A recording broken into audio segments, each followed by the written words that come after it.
The prevailing assumption in modern cognitive science is one of structural emergence. Assemble a sufficiently complex network of physical matter, like the human brain, and subjective consciousness will naturally turn on. This exact emergence hypothesis has been tested before. It was rigorously debated and systematically deconstructed centuries ago in classical Indian philosophy. In the 8th century, the Jain philosopher Acharya Haribhadra Suri authored the Shastra Bharta Samuchaya, an exhaustive epistemological treatise on the nature of reality. We are stepping away from theology and mysticism here. Haribhadra examines the origins of consciousness using Tarka, the ruthless, formal application of deductive logic. By following his exact logical steps, we can reconstruct the formal proof, demonstrating why an emergent material mind is an ontological impossibility. Haribhadra begins by steel-manning his opponent's position, Bhutavada, the classical school of Indian materialism.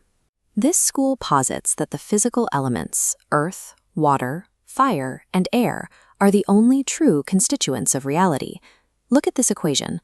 The materialist premise claims that human consciousness is merely a downstream byproduct of these base physical elements interacting in a specific way. In Shloka 30, Haribhadra isolates the inevitable consequence of this worldview. The materialist entirely rejects the independent existence of an Atman, or a distinct conscious subject. If consciousness is nothing more than a property of matter, then it must be measurable and testable under the strict physical laws that govern all other matter. This matrix lays out Haribhadra's first challenge from Shlokas 31 through 34. If consciousness is a material property, it must exist intrinsically within the base physical elements themselves. Known physical properties map flawlessly to their corresponding elements. Earth inherently possesses hardness. Fire inherently possesses heat. Yet, scanning the base elements for subjective experience yields a complete blank. Consciousness does not exist as an independent property in isolated atoms. The materialist attempts a counter-argument. Consciousness exists as a latent power residing within atomic structures, unmanifest until the proper physical conditions occur. Haribhadra destroys this defense with formal logic. A property that is universally unobservable and completely unmanifestable within an object cannot logically be claimed as a property of that object. The first deduction is complete. Consciousness cannot be an intrinsic, individual property of foundational atomic matter.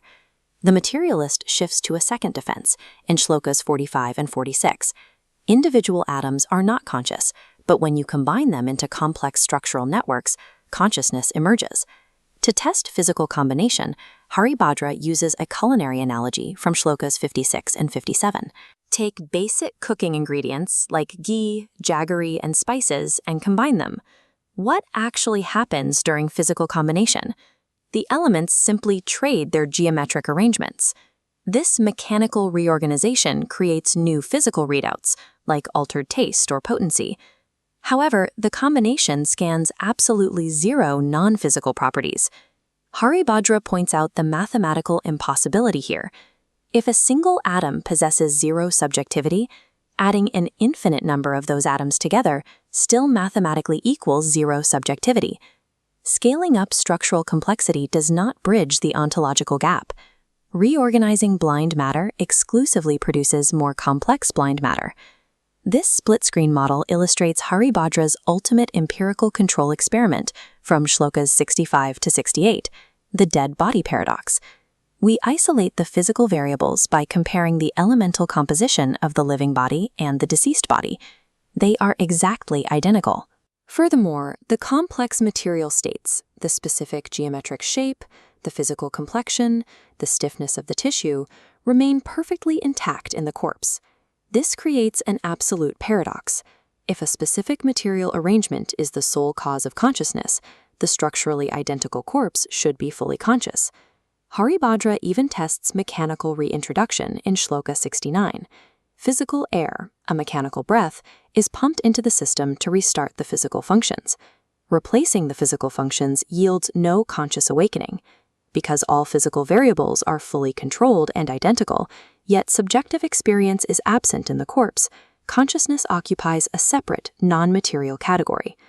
Having exhausted the biological arguments, Haribhadra cultivates his proof to universal physics, anchoring it in Satkaryavada, the strict law of causality. This slate displays the axiom of conservation, referenced from Maharishi Vyasa. Non-existence yields nothing, and existence cannot be reduced to nothing. Reality is conserved. Apply this law back to the materialist premise.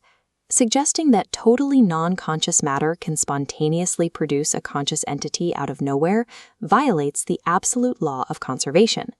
We experience subjective reality directly. Because it exists, it requires a continuous, independent origin point that does not derive from physical matter. Haribhadra concludes that this independent, irreducible ontological category is Atman, the self-contained locus of consciousness. In this philosophical framework, the Atman functions as a mathematical necessity required to balance the equation of reality, rather than a mystical specter. Modern cognitive science remains deadlocked on the hard problem of consciousness precisely because it still relies on the exact emergence fallacy Haribhadra dismantled 1,200 years ago. Look at the architecture here. You can carve raw stone into precise geometric patterns. You can arrange the columns into flawlessly symmetrical structures, but no matter how intricate the geometry becomes, the stone remains stone. To build a functional model of reality, scaling up the complexity of physical matter yields nothing new. You are required to acknowledge a completely different dimension.